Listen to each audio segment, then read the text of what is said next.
Hello.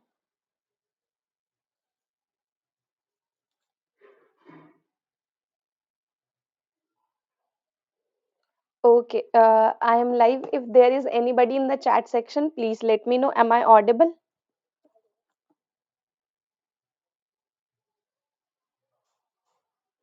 Okay, please let me know. Am I audible? And if everything is fine with my stream, so that we can start today's session.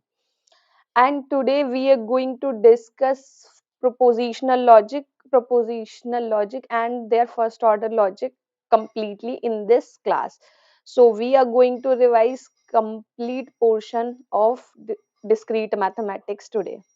So just stay with me and share this session with your friends so they can also join who are going to prepare for gate exam. We'll discuss topic, and we also are also going to discuss the examples and the previous year questions so that you can't get bored. Okay.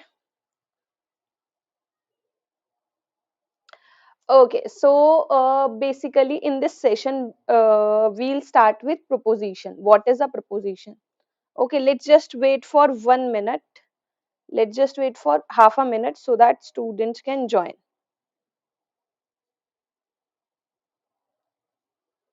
Okay, till then you can tell me if everything is fine with my stream. Okay, thanks Ganesh. Okay, so let's start with proposition. So we know that what is proposition? A proposition is basic building block of logic. If I have to work on logic, I'll say that we'll use proposition. So basically proposition is a declarative sentence that is either true or false, right? We can take some example. The sun rises in the east and sets in the west. It has the truth value either true or false. What is Okay, yeah, Ganesh, we'll continue set and group theory in the next session.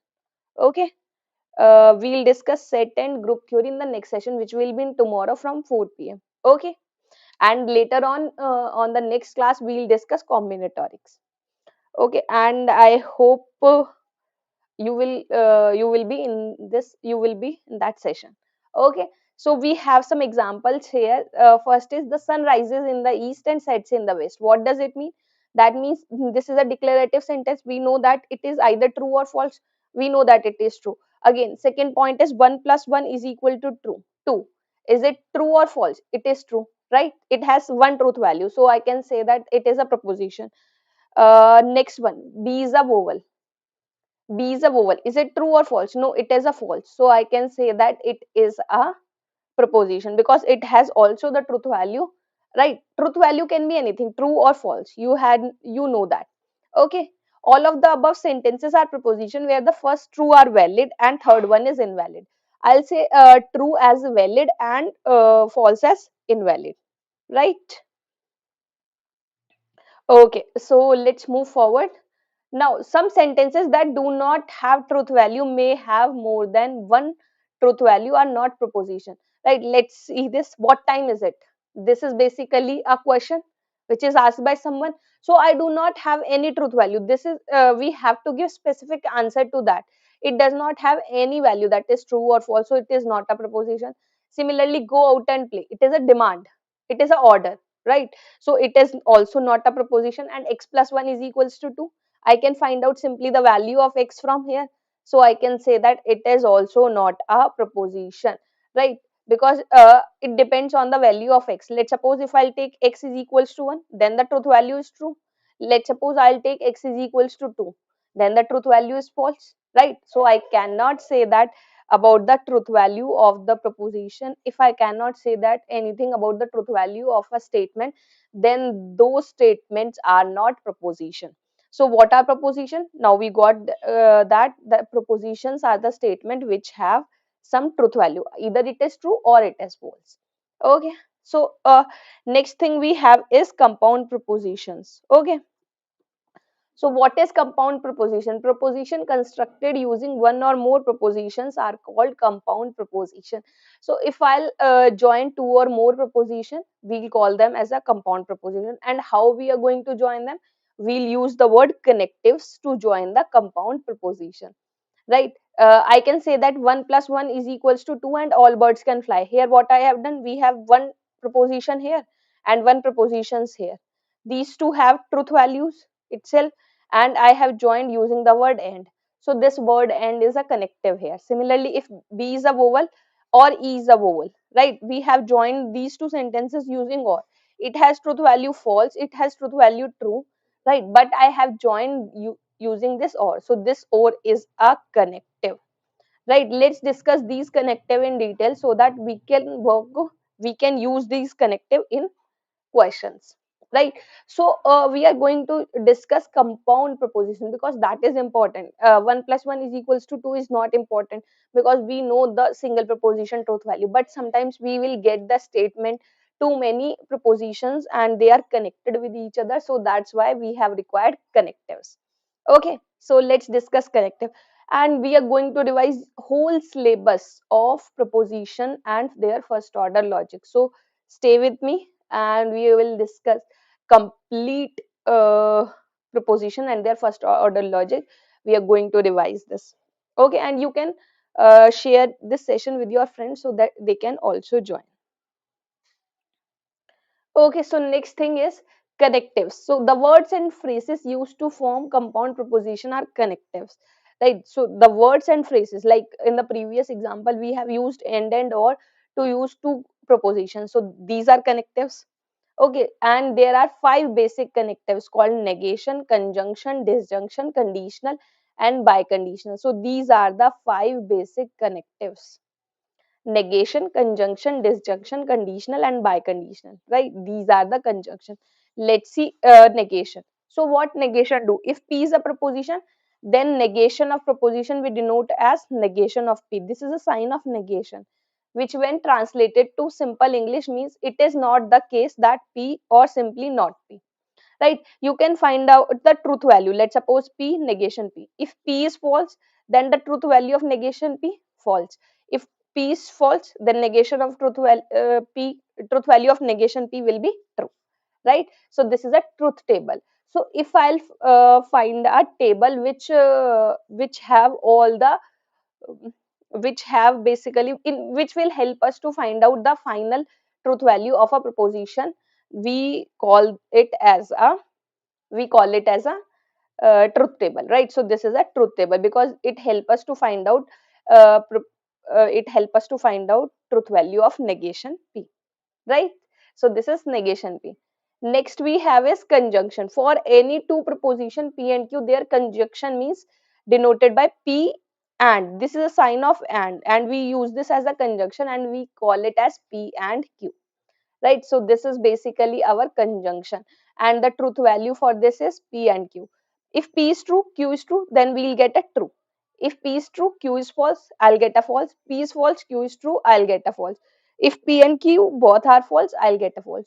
So we have this statement which says that the conjunction P and Q is true when both P and Q are true, otherwise it is false, right? So just remember, you have to remember only one thing, that conjunction will be true whenever both P and Q are true, otherwise it is false. And what is conjunction? And, right? Okay, Hariom, we have started this class 10 minutes ago.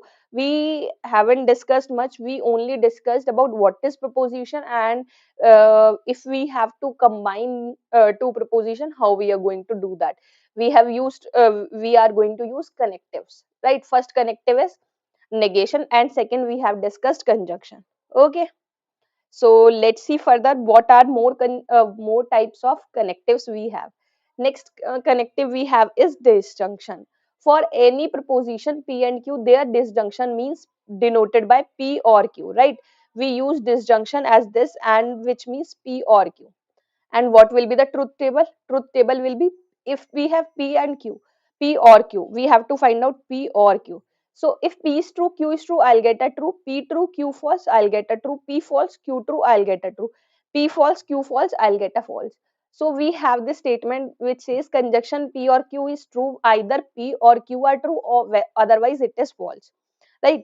In this case, we'll get a false whenever P and Q both are false, otherwise we'll get always a true, right? So for or connective, just remember, you have to consider only the case for false in which both the propositions are false, otherwise it is true. And you will remember this, right? This is easy. Basically opposite of conjunction. For conjunction, it is always true. It is true whenever I have P and Q both are true. For disjunction, it is false whenever P and Q both are false, otherwise it is true. Okay, so let's see further. Okay, next we have is implication. So most important thing to implication is P implication Q. We denote it as this.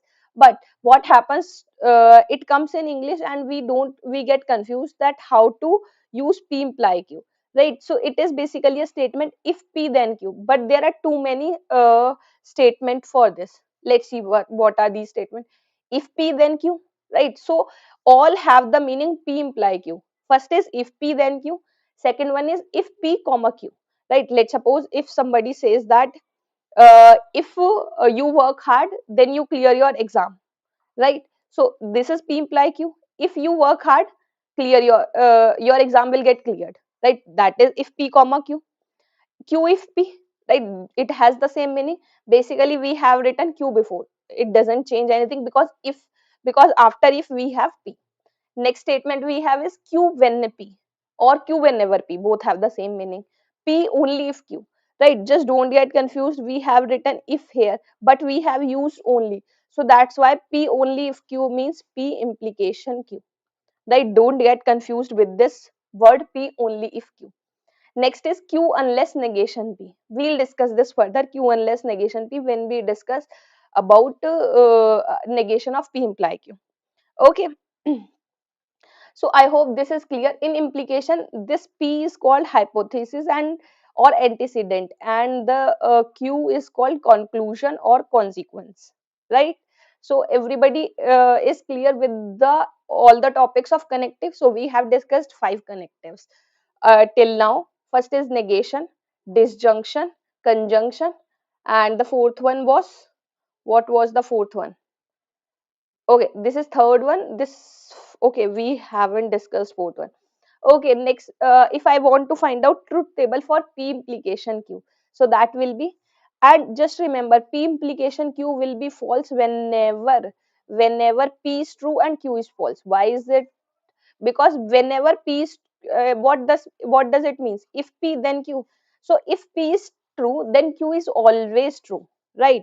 So if we get in which we'll get that P true hai and Q false hai, so we'll always get a false. So in one condition, P implication Q will give us a false whenever P true hai, P is true and Q is false.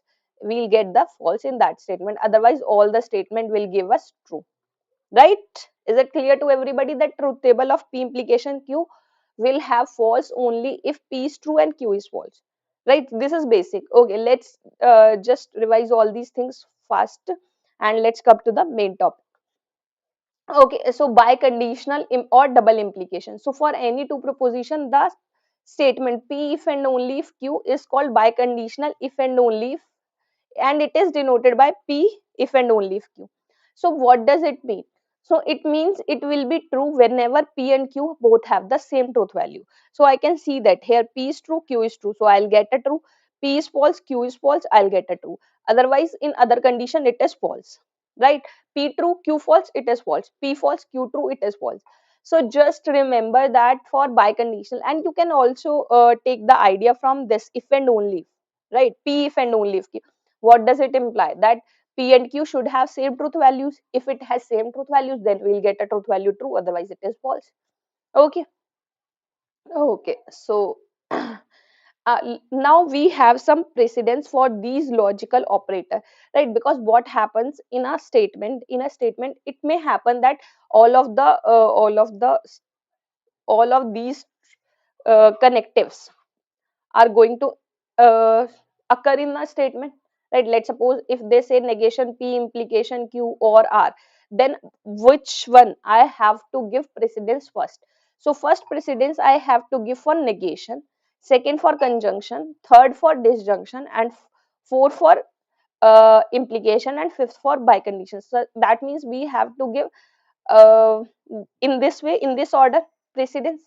Okay, let's see one question. Let's see what we'll do. We'll try to convert English statement into our propositional logic language. Okay, let's see. Okay, so we have this question. It says that once the sentences are translated into logical expression, they can be analyzed further to determine their truth values. Okay, so let's see first example. You can access the internet from campus. You can access the internet from campus only if you are a computer science major or you are not a freshman, right? So what does it mean? If you will take, you can see here we have three propositions. You can access the internet from the campus, you are a computer science major, and you are not a freshman. So let's name them.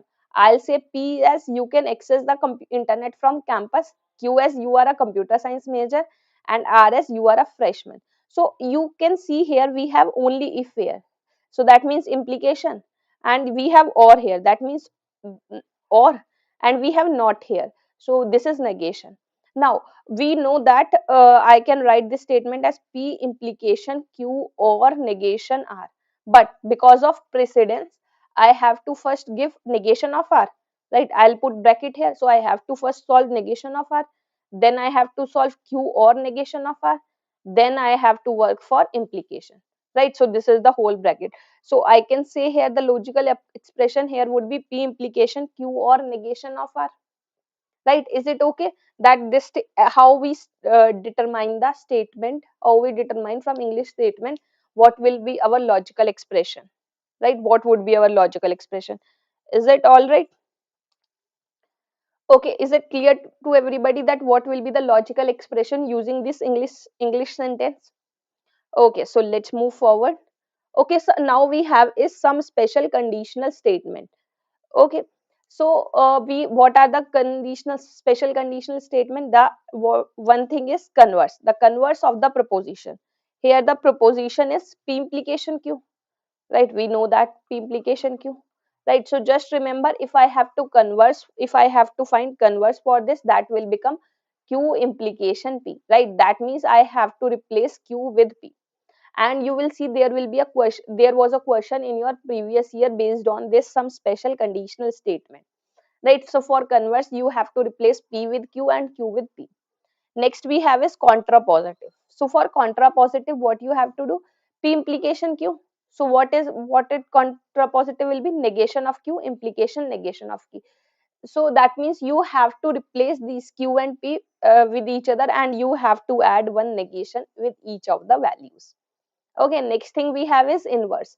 So inverse of the proposition is, if we have P implication Q, inverse will be negation of P, implication, negation of Q. That means for that we do not have to interchange the values, we just have to take negation with both of these. Let's find out truth values for these proposition. Let's take them P Q, negation P, negation Q. P can be true, Q can be true. P true, Q false. P false, Q true, and P true, Q false. Right? Let's find out negation of P. False, false, true. Okay, that will be false, false. Okay, true.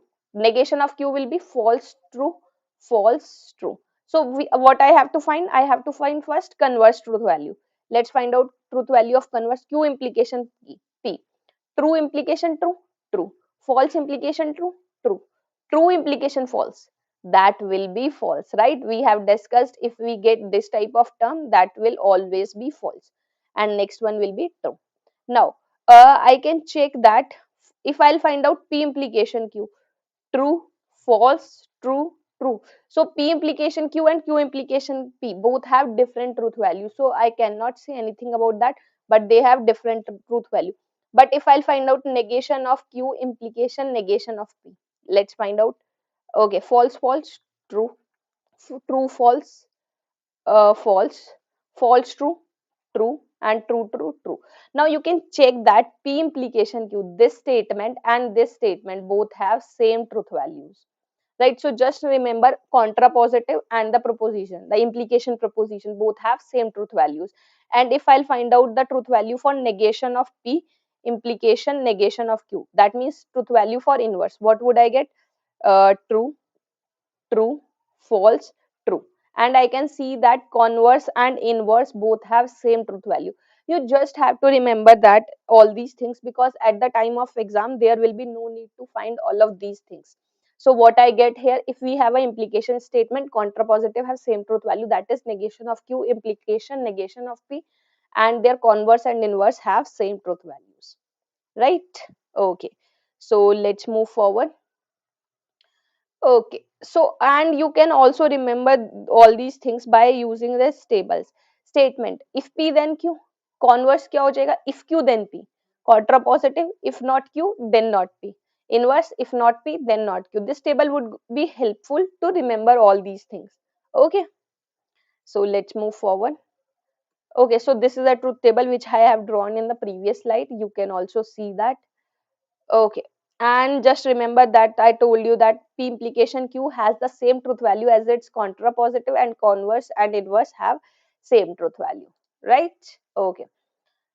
So when two compound propositions always have same truth value, they are said to be equivalent. So I can say that the statement and its contrapositive are equivalent, and the inverse and converse are equivalent, and we use the sign for equivalence is this, right? Okay, so this is basically an equivalence definition. Okay, there is a question. It says that what is the converse of the following assertion? Okay, so tell me guys, what is the converse for the following assertion? What will be the converse here? Okay, it says that I stay only if you go. So that means we have two statements, I stay and you go. So if I'll take P as I stay, if I'll take P as I stay and you go will become Q, right? So that will be P imply Q, and what will be the converse? Converse will be Q imply P. What does it mean? That means you go, if you go, then I stay. So our statement will become if you go, then I stay. Let's see which one matches to our answer. Then I stay. So let's see which one matches. I stay if you go. This is basically the same thing, right? Okay. If I stay, then you go. That is also not true. If you do not go, then I do not stay. There is no need to find the contrapositive, right? Okay. If I do not go, then you. If I do not stay, then you go. Right. Hariom. Option D is right. Why? Because it says that it's we have discussed in the previous in the implication this statement, right? Q unless negation of P. So that thing we are going to use here. Okay, just a minute. Option A is correct here, because if I'll say if you go, then I stay.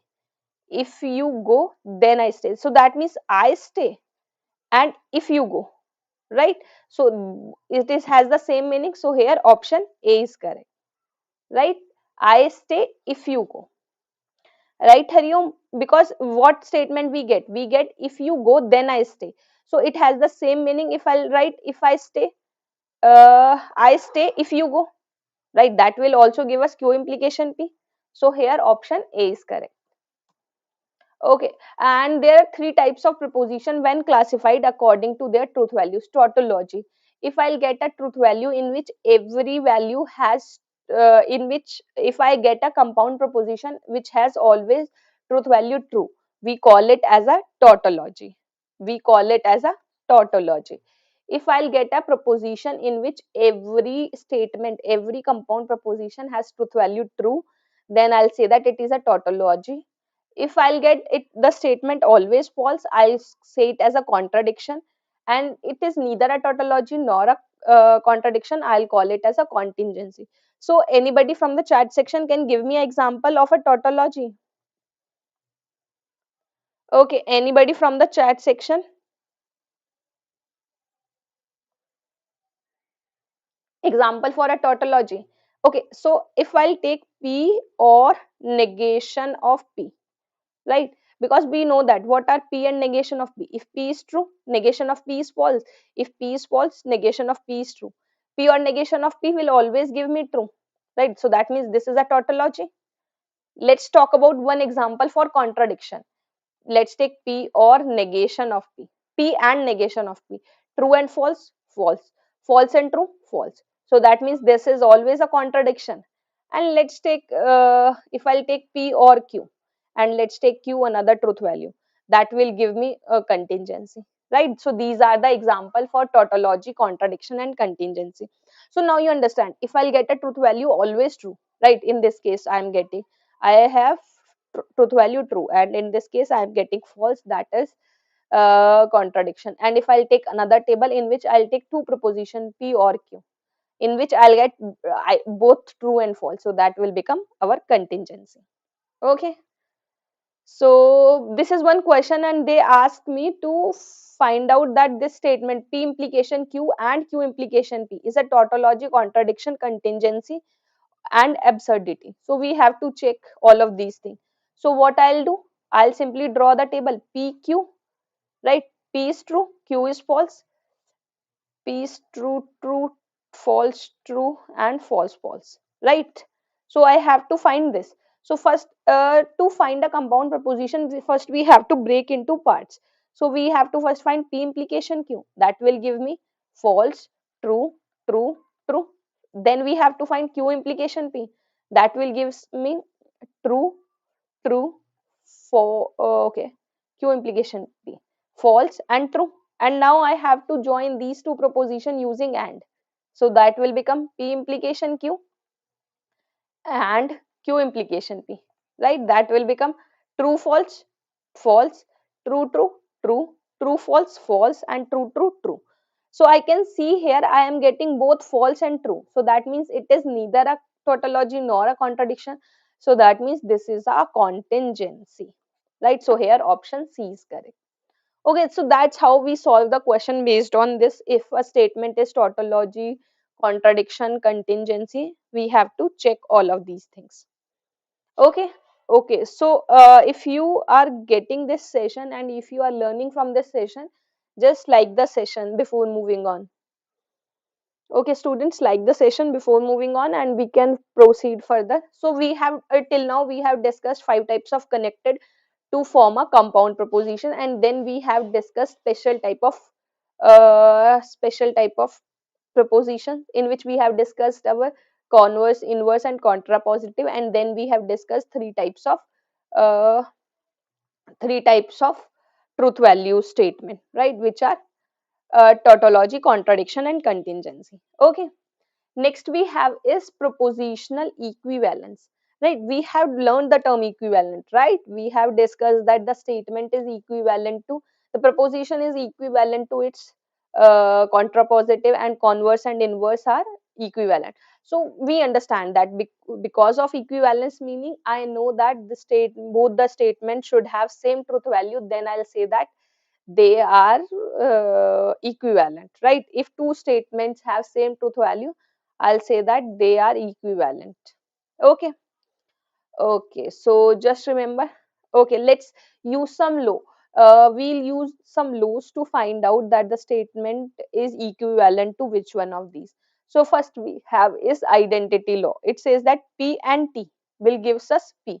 So that means if I'll add P with T, right, because I can check that P has truth value true and we have truth value true, right? P is false, true. So if I'll add these two, I'll get true, true, true, true, false, false, but I'm getting false. So that means this is we are getting the same truth value as P, right? This is the same truth value as P.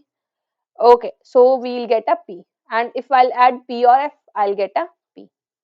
And you can also check that if you will find P or F, true, true, true, and okay, if you have P or F, let's say F, false, false, true or F, true, true, and false or false, false, right? So that means adding true and or taking or with false does not change the truth value of any statement. Okay, good evening, Sham. Next statement is we have domination law. Okay, if we have P and F, we'll get a false. P or true, we'll get a true. And you can also check that if you will find out P and F. Okay, let's say P, true, true, false. True and false, false, true, false and false, false. Similarly, you can find out for P or true. will gives you always true. Let's see, P or true, true or true, true, and true or false, true. So that's our basically domination laws. Okay, let's move further. Next we have is idempotent laws, right? For idempotent laws, P or P will gives us P, and P will also gives us P. Okay, this is important. Double negation law. We are going to discuss this. Negation and negation of P will gives us P, right? You can also check that. Okay, this is basic. If you will take a proposition and you will take a negation, and if you will again take a negation, you will get a P. This is basically our method minus minus plus, right? So, and next we have is commutative law. That means propositions are commutative. If I write P and Q, or Q and P both have the same meaning. Similarly, if I have P or Q, or Q or P both have the same meaning. Next we have is associative law. So associative law is also applicable in propositions. So if I'll say P and Q and R, or I'll say P and Q and R, both have the same meaning, right? Similarly for the second one, if I'll take the connective or. Okay, next we have is distributive law. Again, distributive law is also applicable in distributive law is also applicable in propositions. Next we have is absorptions law, and you do not have to remember these laws, because at the end what you will get, you can find these by using truth table. Just remember all these laws which you can easily remember: commutative, associative, distributive, right? And double negation. This is important. You have to remember double negation law. Okay, next we have is negation laws. So for negation law, P and negation of P will gives us false, P or negation of P will gives us true. Okay, so we have these laws, and one we have is implication, and you have to remember this because this is very important. P implication Q is equals to negation of P or Q. Negation of P or Q. So what happened in this? If I have P implication Q, that is negation of P or Q, right? Okay, and you can also check this using the truth value. If I'll take P true, Q true, P true, Q false, P false, Q true, and both are false, false. If you will find out P implication Q, you will get true, false, true, true. Negation of P or Q. Let's find out negation of P, false, false, true, true. Now let's add using or. Negation of P or Q. What you will get? False, true, false, true, true, false, false, false, and true, true, true, true, true, true, right? You can check that both have same truth values, so that is basically a law of implication. You have to remember this law to solve question, and this is very important, right? Okay, you can ask me in the chat section if you have any problem in any of the question, right? In any of the topic, you can ask me in the chat section. Okay, next we have is De Morgan's law. It says that negation of P and Q can be written as negation of P or negation of Q.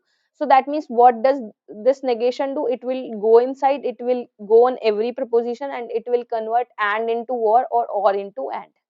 Right? So we'll get negation of P and Q as negation of P or negation of Q, and negation of P or Q will become negation of P and negation of Q. Okay, right, Epic Mishra. Now we have the truth table also. You can check this truth table by yourself. This is very easy. You just have to find one by one proposition, and you can combine it to get a proof, right? Okay, so that is basically a De Morgan's law. Okay, just remember this. This will all help us to solve the question or simplify a statement, because somebody sometimes they ask the question like simplify these statement, and they have given four options in the simplified form. Then you have to use all these laws to do that, right? Okay. So next we have is rules of inference. These rules of inference will also help us to simplify the statement. But let's first see what is a premise and what is a conclusion. So we have discussed, if we'll write P implication Q, we know that P is a premise and Q is a conclusion. Okay, so it is a proposition on the basis we would draw a conclusion, right? It is a proposition for which we would draw a conclusion. Basically, premise is an evidence or assumption, Okay, so for conclusion, basically it is a result of the proposition which we have taken as a premises. So we know that what are premises and conclusion, and we know that how to denote that. Either it is P implication Q, or if premise then conclusion. Okay, next thing we have is argument. A sequence of statements that end with a conclusion are arguments, right? We know that. And validity. A deductive argument is said to be valid if and only if it takes a form that makes it possible for the premise to be true and conclusion never to be false. We know that if we have a statement P implication Q, and if P is true, then Q cannot be false. If it is false, then it is the truth value of the whole statement is false. That means it is not valid, right? So for validity, it does not happen, right? Next we have is fallacy. In incorrect reasoning or mistake which leads to an invalid argument. Let's suppose I'll take an argument P which is false, right? Which is not true, which is invalid. So we call it as a fallacy. Okay. So structure of an argument: premise imply conclusion. I also can write as P imply Q, or I also can write as P therefore Q. Why I am writing this, you will see further, because it may happen that we have lot of premises. It can happen that I have lot of premises P1, P2, P3 and Pn, and because of these premises I am getting a conclusion Q. It can happen, right? Because of I'll take many premises in order to find out a conclusion Q. But then how can I define the truth value? No, fallacy does not means negation, Tanya. Fallacy basically means an invalid, not invalid. The argument, the premises we are taking is not correct, right? We are the premises which we are taking. Okay, so this is basically so we are discussing that if we have number of propositions, number of premises and conclusion, then how we are going to find out the truth value of whole statement, right? Because if we have one premise, one conclusion, I simply use this. But when I have number of proposition P1, P2, P3, Pn and conclusion Q, then how to work on the uh, truth value of the whole statement? How would we do that? So let's check this. If I'll have P1, P2, P3, Pn, because we know that this conclusion is valid if and only if all the premises has to be true. All the premises has to be true to get conclusion valid, right? So I if I'll use and proposal and connective between these two, P1, P2, P3, Pn, I can write this as this: P1 and P2 and Pn implication Q. Because of this, let's suppose if I'll have any of the premises false, then it does not matter what value Q takes, right? Because it automatically will get a true, right? If I have every P1, P2, Pn are true, right? So that means I'll get this whole true. Then Q cannot be false, right? Q cannot be false. If Q is false, then this whole statement will become false, right? So argument, if we have n number of premises, then you can represent argument as like this, right? You can represent the argument. Okay. And an argument is valid if whenever all the premises are true, conclusion must be true, right? We got that. If all the premises are true, then all conclusions have to be true, right? Just okay, let me know if you have any questions. Let's suppose if we have an example that I have cleared gate with good rank. I have cleared gate with good rank. This is P1 statement. Cleared gate. I have, okay, first statement is I have cleared gate, and next statement is I get a rank under 100. Under 100. Okay, if I'll get a conclusion that I'll get a good IIT. Good IIT. Conclusion is good IIT. So if I have, let's take it as under 200, right? Okay, so if we have P1 and P2 imply Q, right? Now I can work on these two, P1 and P2 implication Q. I can work on that. The statement is this. So if P1 and P2 both are true, then Q will be true. Then I'll get the whole statement true, right? I'll get a true also if P1 is false and Q will get Q as false, right? But if P1 and P2 true and Q true, let's make this. If P1 and P2 true, Q P1 and P2 will become Okay, we'll get a true. P1 false, P2 true. And we'll get Q as, okay, I can find out 9, 2 की power 3 number of combination. I can get 8 number of combination and I can work on the truth value for this statement, right? So you can do by yourself. So just remember, if we have here n plus 1 number of premises, we have p1, p2, pn, n proposition and this q, n plus 1 proposition. So that means I will have 2 to the power n plus 1, 2 to the power n plus 1 cases, right? Because whenever I have p and q two proposition, then I'm getting 4 cases. If I'll have 3, so just remember this formula. If we have 3 proposition in a statement, I'll get 8, 2 की power 3. If I'll have n proposition in a statement, I'll get n plus 1. But in this case, in an argument, if we have n premises and q conclusion, that means we'll have n plus 1 proposition. So the formula will be 2 to the power n plus 1. Okay. So next is, we have some rules of inference here.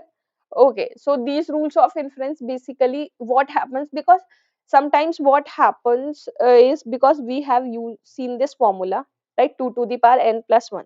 So what happens is, if we have number of premises, let's suppose if I have 10 premises, then it would be difficult for us to find out the truth value, truth tables of 2 to the power 11 cases, right? It will take too much time. So rules of inference comes in picture at that time. They are going to help us to work, to go through these premises, and we'll use the rules of inference to get a conclusion using these rules of inference, right? So these, all these premises will help us to reach the conclusion, and we'll say that this conclusion is valid. Because every time if I'll go through the truth value of premises and conclusion, that would not work, because it may happen that I'll get number of premises and then I wouldn't be able to draw a won't be draw a truth table, right? Okay. And before moving on, guys, please like the session and then we'll discuss our rules of inference. Okay, so please like the session before moving on and we'll move further. Okay, so we have rules of inference. Okay, so for rules of inference, if I'll see here, we have this modus ponens. It says that if we have P and P implication Q, then Q will always be there, right? I can get, if we have premises P and P implication Q, I'll get a Q. And next we have is modus tollens. It says that if we have P implication Q and this is negation of Q, then we always have negation of P. Next we have is hypothetical syllogism. It says that P implication Q, Q implication R can be combined as P implication R, right? And for disjunctive syllogism, P or Q, and if we have negation of P, I'll get a Q. And you can go through these, you can check the validity of these arguments using truth table, right? You can do that. Next we have is addition. I can add any proposition because truth value using addition does not change. Exportation, if we have P and Q implication R, I can write it as P implication Q implication R. Resolution is P or Q, negation of P or R, then P and P get cancelled, we'll left with Q or R, right? This is resolution. So these are the rules and we are going to use these rules to solve this example, and we'll get clear that how to use these rules to solve this problem. So it says that it is not sunny this afternoon, it is colder than yesterday. Let's see first how many propositions we have. First, sunny this afternoon, colder than yesterday, go swimming. Third, go swimming. This one is first if it is sunny, right? If we do not go swimming, first wala ye, we'll take a canoe trip. This is the fourth statement. If we take a canoe trip, fourth one, we'll home by sunset. So this is fifth one, and this is fifth, which leads to the conclusion. That means this have all, this has 5 propositions. So that means we'll have 2 to the power 5 proposition. That means we have 2 to the 4 to the 8 to 16 to the 32. So it would be difficult for us to check the validity of this argument using truth table. So let's convert this statement into our propositional logic, right? Okay, so if I'll see here, it is not sunny this afternoon and it is colder than yesterday. Not sunny, that means negation of P. right? Because it is very important that you will learn how to convert these English sentences into your propositional logic. And it is colder than yesterday, that means we have to use it is colder than yesterday, negation of P and Q. Next is we will go swimming only if it is sunny, only if. So that means we'll go swimming. Okay, R implication if it is sunny. What is sunny? Okay, for sunny we have P. Okay, if we do not go swimming, not go swimming, that means negation of R. Then we'll take a canoe trip. What is S? S is a canoe trip. If we take a canoe trip, that means if we have S, then we'll home by sunset. That means T. And at the end, we have the conclusion T. Right? This is simple. We simply have used our English language to convert these statements. So this is our basically our statement. We have negation of P and Q, R implication P, negation R imply S, S implication T, and we have conclusion T. Now we have to check that is this conclusion valid using this premises. So how would we do that?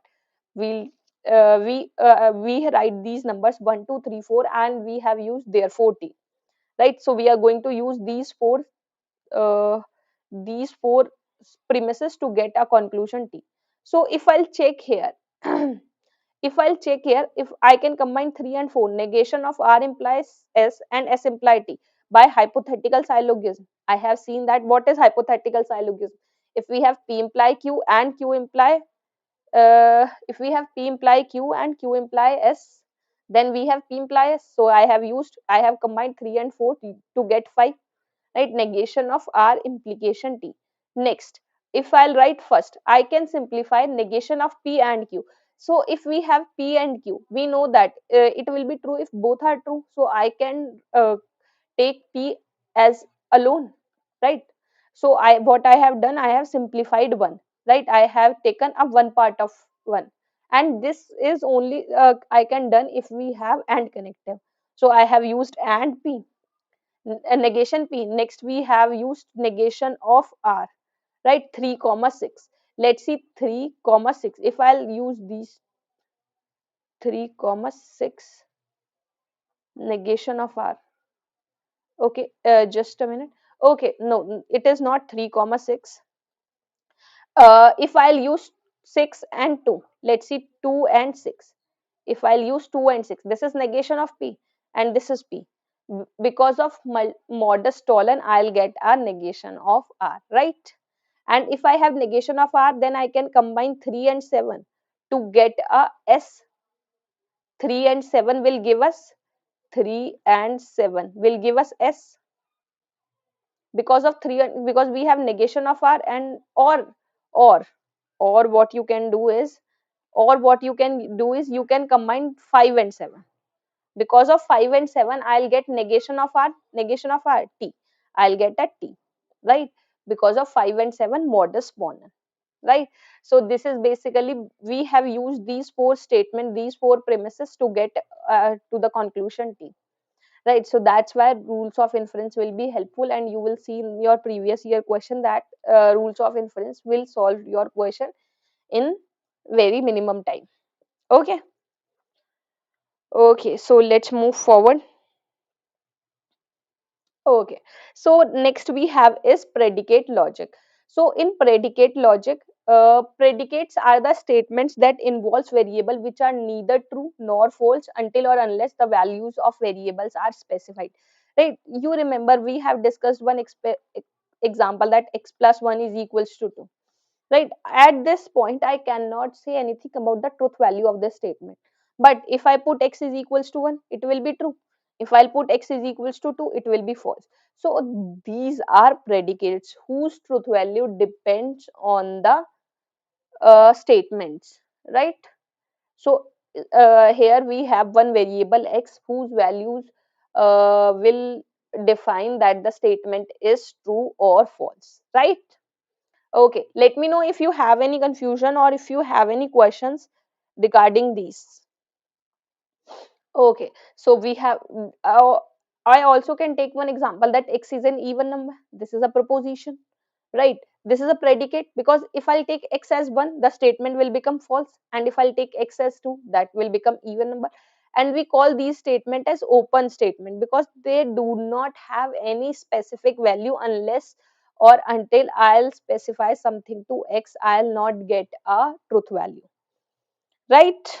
Okay, so that is predicate. So we know what are predicates, whose truth values cannot define unless or until we specify a value to a variable, right? If I'll say that every person above age 18 will give a vote, right? So if I'll say that, so here I have to check. If I'll give one name Ram, I have to check that Ram's age is greater than 18 or less than 18. That depends on the, that will work for the truth value, right? If I'll say Ram will give what, then I have to first check that Ram is above 18 or below 18, right? Okay, so let's move forward. Okay, so in a predicate logic statement, statement हमारे पास दो parts में होता है, subject और predicate. So this is basically a subject x and the later part is a predicate. Subjects can take further values, right? This is basically a variable and this is predicate. Okay, okay, so it depends. We have seen that px, if I'll take any statement x greater than 10, then truth value depends on the value of x, right? Similarly p5 and p10, and similarly we can have number of values for that, right? You can see here I have two values x and y. Now here both the values define that statement will be true or not, x and y. So in this predicate we have two variables, right? We have two variables. Okay, and domain. So domain of a predicate is a set of variables that may be substituted in place of variables, right? So domain kya hai? I have taken one example in which I have discussed that all of the person whose age is above 18 can give a vote. So which what domain I'll take? I'll take the domain as names of the people. I cannot take any number, right? So domain of predicate value is set of all possible values that may be substituted in place of variables. So I have to give a name, a specific name to the every person, right? I cannot give anything to that, right? I cannot say bag, right? That is something absurd, right? So for domain of a predicate variable is set of all possible values that may be substituted in place of variable. So here domain is important. Whenever I'm talking about x is an even number, so the domain here is whole number, right? Okay, so domain will be okay. So for this thing, for this we for predicate logic we have quantifiers, because we do not know. Let's suppose if I'll talk about x is an even number, right? But we know that it can be true or false at different time, right? It can be true or false at different time. But we have some types of statement which are always true, and we have some types of statement which can be true at particular times. So we have some quantifier which will define that they will always true or they will true at some particular time. So first is universal quantifier and second one is existential quantifier. Okay, so for universal quantifier we have is uh, let's suppose px be a statement x plus 2 greater than x, right? And I can check that this statement will always be true, right? You can put any value to x, you will get this statement true. So do I have to take it as a predicate? Because what will happen, I have to check for every value of x, but I know that in back of my mind I know that this is always true, right? So how would I do that? So I'll use universal quantifier, because universal quantifier is for all x. This is a representation for all x px. That means for all x px is always true, right? So universal quantification is px for all x px, px for all values of x in the domain, right? So for all x px will be true whenever px is true for all values of x. In this case, px for all x px is true. This statement is true, right? So now you got what is universal quantification. Okay guys, let me know if you are not clear with the statement for all x px? Just let me know. Is it okay that what is universal quantifier? Okay, so we have discussed if for universal quantification that px is true for every value of x, we will use the notation for all x px, right? And the statement and the final truth value is true. Okay, next we have is existential quantification. So sometimes what happens, we have a proposition, we have a predicate which is sometimes true, which is true at least one, right? We'll get at least one values that statement is true. Let's suppose if we have the example x is an even number, I have many even numbers, but I have at least one even number, 2 4 2, right? So that means I can say that for existential quantification there exists x px, right? We denote it by this. It will be true whenever I'll get there exists some x such that px is true, right? I can refer this statement as there exists at least one x in the domain such that px, there is an x in the domain such that px, and for some x px, right? So these are the existential quantification and we denote it as there exists x px. Okay, next statement. Okay, we have this that these existential quantifier and universal quantifier whenever they are true, right? When they are true. So if I'll talk about for all x px, for all x px, it is true when px is true for all x, and it is, and there exists px will be true when there is an x for which px is true. Next, for false, for all px there is an x for which px is false, I'll say the statement is false, and there exists px, it will be false when px is false for all x. That means I'll not get any value which for which px is true. Okay, so now we have is how to translate English sentences using quantifier, right? Let's see how, just a minute.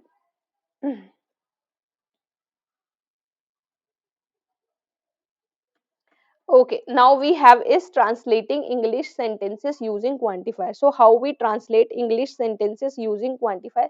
Let's see. Okay, you can ask me any question if you have any issue in the problem, in the any of the topic, sorry. Okay, translating English sentences using quantifier. Okay, so if we have this statement like this, all x satisfies px also satisfies qx. So that means this is basically simple. This is implication. If px then qx, and because of this all we'll use for all x px implication qx, right?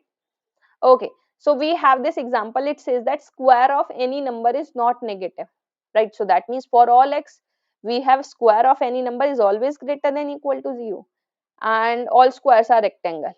So we have for all x, if x is a square, then x is a rectangle, right? It is clear to everybody? Okay, next we have this example. You can also do that. Okay, so this is important. It says that some x satisfying px also satisfies qx. Okay, there exists some x which satisfy px also satisfy qx. How can we write this? If you will write, if you will see in this, this is simply written as, this should be written as there exists x px and qx. But no, this is not true. You will realize that it will not true. You cannot write this. Okay, okay. Okay, if we have some x satisfying px also satisfies qx, basically it can be written as this, there exists x px implication qx, because when we have seen this, all x satisfying px also satisfy qx, we have written like this, for all x px implication qx, but it cannot be written as like this. We'll write some x satisfying px also satisfies like this, there exists x px and qx. Why? Because let's suppose if you write this statement as this, right? Let's consider px, x is an apple, and x qx, x is an orange, right? Let's suppose x naught is some particular orange, so px naught will be false because x naught is a, or x or naught is not an apple, so that will be false, implication true. Overall value what we'll get, we'll get true, but the statement is false. If x is an apple, then it cannot be a orange, right? So we write this statement as, right, Abhineet, that's what I'm telling here, that we cannot use implication sign for some x, right? If we have some x, that means if we have existential quantifier, we cannot use implication sign, we have to use there exist x px.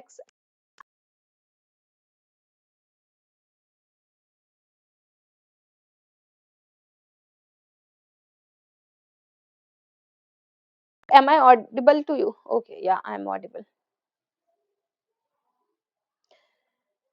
Okay, so let's move forward. Next we have is example. Some professors are Republican. So I cannot use implication sign if we have some. So I'll use there exist, X is a professor and X is a Republican. Right? Next is some prime numbers is even. Some prime numbers are even. So if I'm using there exist, X is a prime number and X is even. Right? So just remember, if we have there exist, we cannot use implication. We would use and sign. Right? Now it is clear. Whenever we have there exists text, we will use and connective. We do not use implication connective. If we have for all x, we surely do implication connective, right? Okay, so we have some quantifiers which in which domains are restricted. This for all x, x square greater than 0, right? In this I can see that for all x less than 0, we have restricted the domain, and I can rewrite this statement for all x. If I do not have to work as quantifier with restricted domain, I can work this for all x, x less than 0, this part implication x square greater than 0. Just remember, if we are using for all x universal quantification, then I can use implication sign. But in the next case, when I have there exist x, when I have there exist y greater than 0, what would I use? I'll use and connective, right? We have discussed this. Okay. Ha, yeah, Binit. We have to use and connective with existential quantifier, and for universal quantifier we'll use implication sign, right? We have seen this.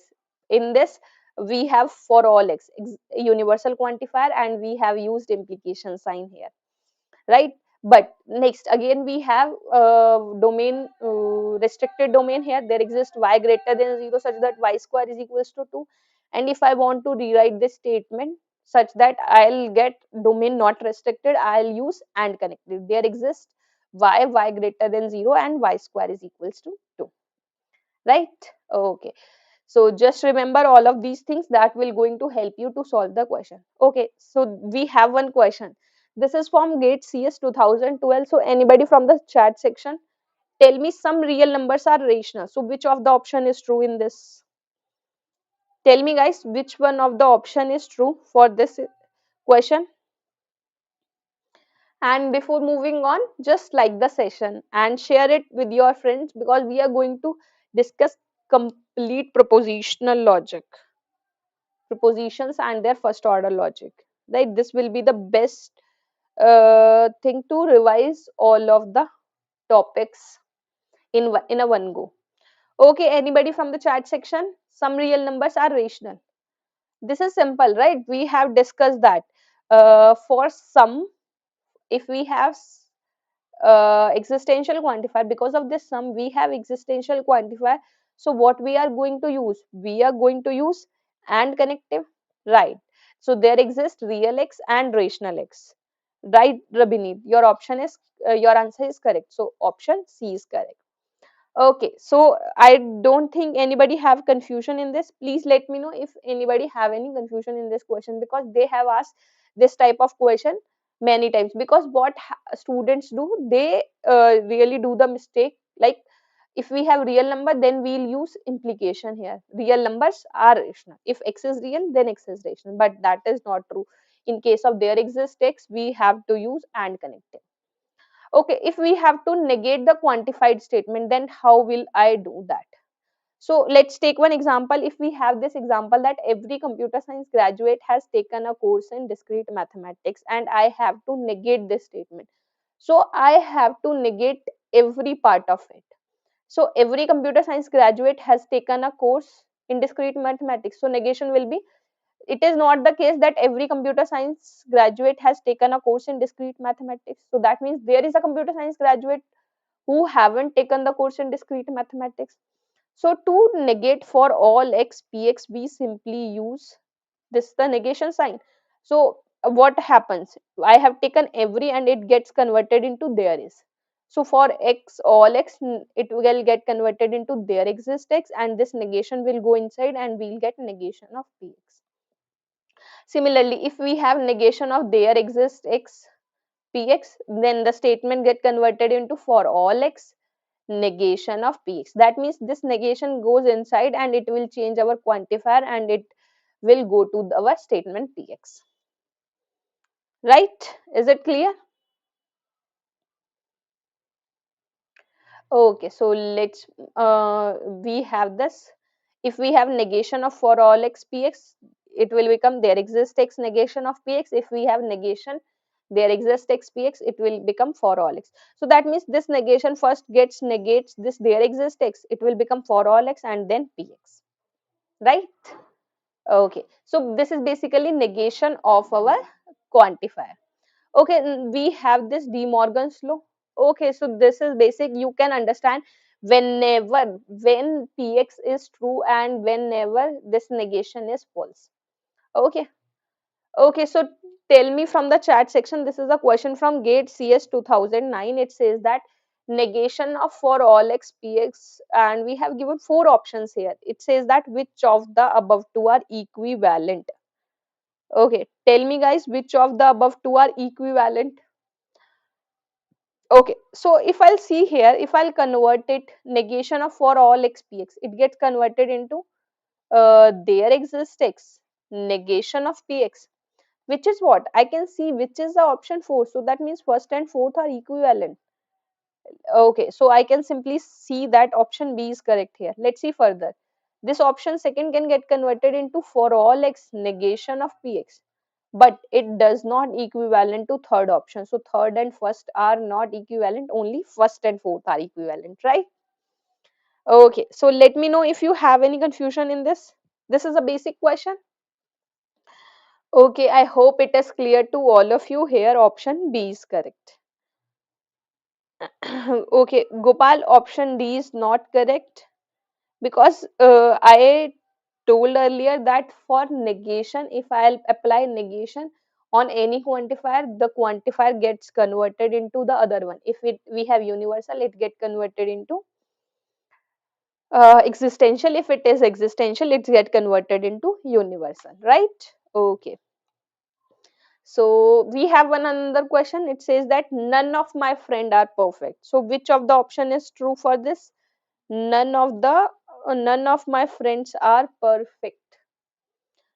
Okay, so it is basically there exists, right? There exists not any person which is my friend and which is perfect, right? Okay, so there does not exist any friend which who is friend and who is perfect at the same time. So here option D is correct. Just tell me, is it all right? Because there does not exist any person who is friend and at the perfect at the same time, right? So here option D is correct. Okay, so next we have is nested quantifier. So if in a statement I'll use both the quantifiers, number of quantifiers, for all x there exists y, for all z, then that is what we call as nested quantifier. And you can see here for all x there exists y, x plus y is equals to 0. So this is a nested quantifier because we have used one or more quantifiers here, right? Okay. And if I'll put any value for y, I'll get simply for all x px, because if I'll put any value to y, while if I'll take 1 as y, right, what would I get? X is equals to minus 1. For all x, x is equals to minus 1, right? It will get converted into for all x px. So these are the different combination of nested quantifier, right?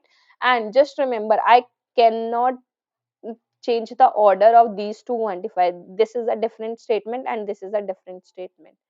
If I convert the order of these two statements, it will change their meaning, right? So we cannot convert. So we have one note here. It says that relative order in which quantifiers are placed is important unless all quantifiers are of same time. same kind. I can replace this. I can replace for all x with for all y. It doesn't make any change, right? But I cannot change the order of different quantifiers, right? Okay. Okay, so basic, let's say we have one example to convert a statement into nested quantifier formula. There is a person in this lecture who has taken at least one course in discrete mathematics. So we have two variables here, person and one course, right? So there exists x, there exists y, right? Because there is a person and at least one course exists. So there exists x, there exists y, pxy, where pxy is a x has taken y. Okay. So if I have to change, if I have to take negation of a nested quantifier, I have to go one by one, right? If I have for all x, there exists y, pxy. Then first I have to change this quantifier, then I'll change this quantifier and take negation of the final proposition. So for all x, there exists y, pxy, negation will be there exists x, for all y, negation of pxy. Okay, so okay, we have one question here. It says that suppose the predicate fxyt is used to represent the statement that person x can fool person y at time t. Which one of the following statement below expresses the meaning of the formula? For all x, there exists y, there exists t, negation of fxyt. First, let's take this negation outside. What would we get? There exists x for all y, for all t, fxyt. Right? I can do that. That is clear to everybody. Okay. So now I can check here negation of there exists x. That means there does not exist any person who can fool everyone at every time. Right?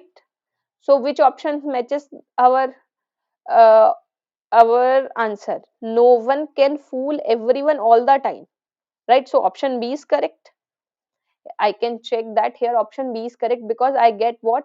That there does not exist any person who can fool everyone at every time. Right? Okay. So we have this question. This is again the same question like we have discussed further. Not every graph is connected. So students, okay, and we have to tick the option which does not represent the statement. Not every graph is connected. So that means there exists a graph which is not connected. There exists a graph which is not connected. So option B is true. Option and I can see here option C is also true and option A is also true. If you will see option D, for all x graph implication negation of connected x. So it says that for every graph x we have a graph which is not connected. So that means every graph is not connected, right? We have every graph which is not connected. So option D is not represent the statement. So in this case we can say that option D is true, right? Is it clear to everybody why option D is true? Just let me know in the chat section if anybody have any confusion in this question. Okay, I hope this is clear to everybody. Okay, now we have some inference rules of predicate logic. So first is universal instantiation, because we know that for all x px, for all x px, px is true for every value of x, right? In this case, px is true for every value of x, right? So I can say that p of c is true. I can conclude from it, right? I can take a general any value of c from the domain, right? It is important that I have to take the value from domain. So I can see that by using universal instantiation, if for all x px is true, then I'll get therefore pc. If I'll take every man is mortal, so I can say that Socrates is mortal, right? Okay, similarly, we have universal generalization. If PC is true for all the values of C in the domain, I can write it as for all x px, right? This is universal generalization. Next we have is existential instantiation. It says that if we have there exists x px, then I can write PC for some C. There is a difference between existential and universal instantiation. For universal instantiation, we are taking any C, arbitrary C. But in existential instantiation, we are taking a general C, a particular C, right? We have a particular C here. Okay, next thing we have is existential generalization. If we have P of C true for some C, then I can write as therefore there exists some C. there exists x px. Okay, let's see some example. Okay, we have one question here which will help us to understand that why we have learned all of these rules, why where we are going to use all these rules to work on that. A student in section A of the course has not read the book. Student in section A of the course has not read the book. Everyone in section A of the course passed the first exam. Right? Imply the conclusion someone who passed the first exam has not read the book. So I can write this. Right? This is simple. You can do that. You can write this hypothesis and conclusion. Now, if I want to prove this, these are the hypotheses.